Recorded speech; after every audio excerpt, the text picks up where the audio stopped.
बीजगणितीय सर्वसमीका हम सिद्ध करने चलेंगे गणितीय मॉडल से। यहाँ मैंने एक ए भुजा का वर्ग लिया है, तो इसका क्षेत्रफल हो गया ए स्क्वायर। यदि मैं इस वर्ग को कुछ भागों में विभाजित करूं इस तरह से, यानी यहाँ से हमने एक छोटा वर्ग और इसमें बना दिया जिसकी भुजा थी बी, और यहाँ से एक यह इस तरह से लाइन खींचकर इसके भाग कर दिए तीन, 1, 2 और 3 भाग कर दिए। पूरे वर्ग का क्षेत्रफल था ए स्क्वायर। उसमें से इस बी स्क्वायर को अगर माइनस कर लें तो पीछे जो ये भाग बचा है 1 + 2, इसका क्षेत्रफल कितना होगा? पूरे वर्ग का क्षेत्रफल ए स्क्वायर माइनस बी स्क्वायर।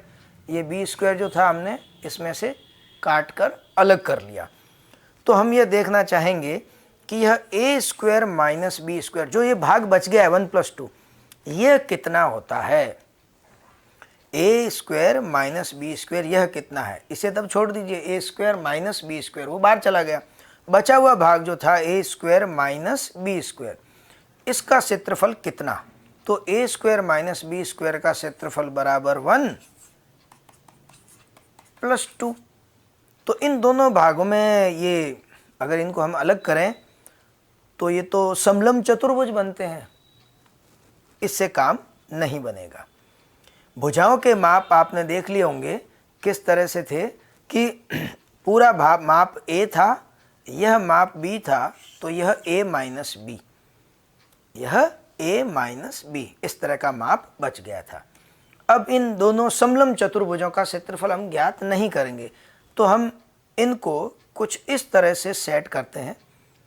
दोनों को आमने सामने किया और इनको आपस में जॉइंट कर दिया, तो देखिए यह एक आयत बन गया जिसकी एक भुजा तो है ये बड़ी वाली ए + बी, और दूसरी भुजा अभी हमने देखी थी ए माइनस बी। तो ए स्क्वायर माइनस बी स्क्वायर जो था वो इन दोनों भाग के योगफल के बराबर था।